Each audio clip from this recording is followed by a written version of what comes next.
What's good, YouTube, and welcome back to the Bed of Champs. We're doing a TCG versus OCG discussion because that's not overdone within the community at all, but just as the TCG has made strides in the last few years, so has the OCG by leaps and bounds. We're going to start with this holographic Galaxy Eyes playmat. Aren't you a little bit jealous? This goes a lot for their secondary market as well as ours. It's their ranking duel mat, so only a certain amount of them are made. There was a Rika mat not too long ago as well. And think about it, if people are not caring, they're unsealing this, playing on it, foil's gonna scratch out, and now mat condition matters a lot more. The title is not clickbait. Japanese basically made in their product a first edition, and this is called the +1 bonus pack. So these packs only come in the first release of their products. This started with Rise of the Duelist, and we've actually gotten special versions of the cards that come in here as the chase card. For Rise of the Duelist, it was Gaia the Dragon Champion, one of the first ever secret rares for us, and that came in Starlight Rare, or to them, Prismatic Rare. I think it's called Prismatic Rare in the OCG, not to be too confusing. And we got that in Gold Series. Then they got Armed Dragon level 10, the regular version, in theirs as a Starlight Rare in Blazing Vortex. We got it as an Ultimate Rare in our OTS pack. For Phantom Rage, it's Requiem Dragon, which they already had an Ultimate Rare of, and we got an Ultimate Rare of that in OTS pack. So their next one upcoming is Lightning Overdrive. They're getting Honest, I believe, as a Starlight/Prismatic Rare. Whereas, we don't know what's going to happen with ours. I really hope we get Black Rose Dragon Starlight for the TCG. But I digress. Let's get into a bit of an expensive pack opening. These are not the easiest things to obtain. They only come with the first releases of the boxes. And you can either pull Super Rares from the set, Ultra Rares from the set, or get Starlight Rares or a Secret Rare, Requiem Dragon. Each of these only has one card each in them, as they are box toppers, and that's kind of crazy. Wait, I think there's a actual tab to pull and open instead of risking with scissors. I've seen some terrible accidents go that way. So, we get ourselves a super rare. Unfortunate. Virtual World still plaguing me, even in my pack openings, and not just my matches. Oh. Well, I'm going to save this one till the end of the video then and talk about some other products. They're world premiere packs. You can actually see, funny enough, Toon Harpy Lady is uncensored, and that's their original art, and then their other pull is known as the international art. And they got the Chaos cards that we got in Toon Chaos. They got Dream Mirrors, oh boy. In here could be a Starlight/Prismatic Valkyrie monster, which is the dark... oh man, I'm losing her name, but it's basically the old 1850 vanilla, which is what we'd hope to see. I see no Starlight, and we get a rare, dinged in the corner too, but there is Brotherhood of the Fire Fist, and they also got Plunder Patrols, as you see in other exclusives that we did not get. Well, we did get early. Oh my gosh, this is the plague of the pack opener. You cannot go back. You cannot take back, see anything. You've opened the product. You're stuck here on video. I feel you, Team Samurai X1, but I'm not feeling the power of your pulls yet. And then finally, to add on to this discussion, is going to be Rush Duels. We totally did not get anything to do with the anime yet. The TCG is focusing on speed duels, and I really love the classic art brought back to life. Look at that Blue Eyes. It is legendary. It reminds me of old Yu-Gi-Oh! Foil sleeves. Now that we can double sleeve here in the TCG, it's even better to get OCG sleeves. Vendors are not allowed to sell OCG sleeves at regional and YCS events. Unfortunately, they're stuck with TCG products and the TCG lines to support that. So you have to source these yourself, basically, or hope that your locals carry stuff like that. All right, you thought I was going to open this.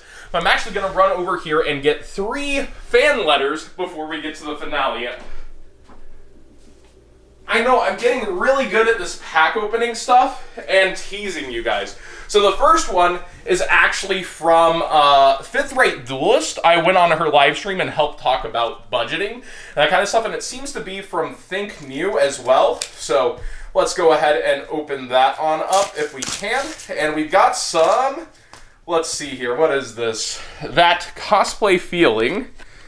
I'm trying to tell what this is. I think it's just...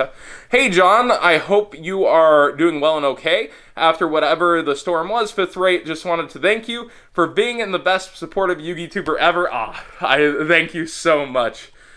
The cosplay feeling. I'm trying to tell what the full thing is, or if this opens. I actually can't tell, but I super appreciate it, and I see some stickers in here as well.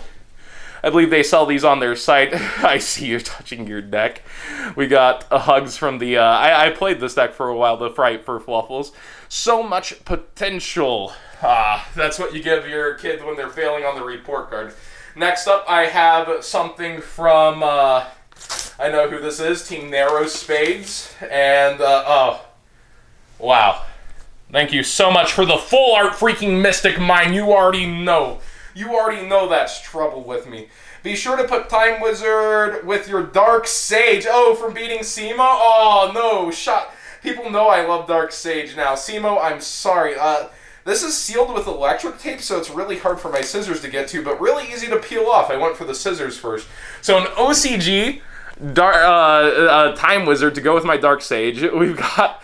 Instead of Alistair, the Patrick the Invoker, we've got just Patrick with Yugi hair, and then, yep, a full art Mystic Mine. You worked way too hard on this to torture me, man. Why? Why? All right, and finally, something from someone that actually lives close by, David Nice, said, I believe I know what he's sending me. It's, yep, a OCG official old, Grandmaster, which is one of my favorite cards, having, you know, taken it to the limit and summit. And Ultra Rare, which is a rarity we don't have Grandmaster in, so I super appreciate that as well. Now, we've drug our heels to this point. We've had a bit of discussion of OCG versus TCG products, and the finale is going to be one of these last first edition packs in a sense. While they don't say first ed, a single card at basically a very expensive amount per pack for what it is. But here we go. It could be something regular from the set. It could be a Starlight Rare. And that's why, before we do... Okay, no, we're just going to pull it and then talk. And, the problem also, I think, would be, is that the Starlight's way more. So unless you're getting them from a super reliable source, you can probably scale these one-card packs very effectively. Melfies. I know some people in the Discord that might want this one. You'll see the set number is actually the same set number within the pack, not something special for this. So I think that Konami is scared to do something like this in the TCG because they rely so heavily on Starlights pushing the product. But if you were to put these with the boxes, it would raise the value of the first edition boxes long term even more. Would give that lottery chance to go along with it. People would sell these packs separately, separate them from the box, be able to sell the boxes with them, have different options. And while Starlight Rares has gotten as low as like $10 in the OCG for certain ones, our market's dipping on our lower end, and while they're still above 100, it's only going to go down more. So having a bigger range of Starlight Rares where, oh boy, this could have been a Starlight Rare, well, that's an okay thing. Let collectors have a range of Starlight Rares. In the OCG, you still have the Charmers being $400 for some of them, and you have the $700 to $1,000 Starlights out of here, like Honest and Gaia and Armed Dragon level 10. Create some truly cool collectibles, and just bring this on over to the TCG. You shouldn't be shy about this, but also awesome to see that the OCG has something to finally mark their packs as original release, aka first edition. Thanks for watching. What did you guys think of another thing about OCG gets this, TCG doesn't, OCG has this, it always seems better? Well, if it's that much better, pay a little more, maybe import some of this stuff like we do here on the channel. Please subscribe if you enjoyed seeing these things. Do like the video if you enjoyed the discussion. And do you want Rush Duels over here, or do you want them to stay over in the OCG?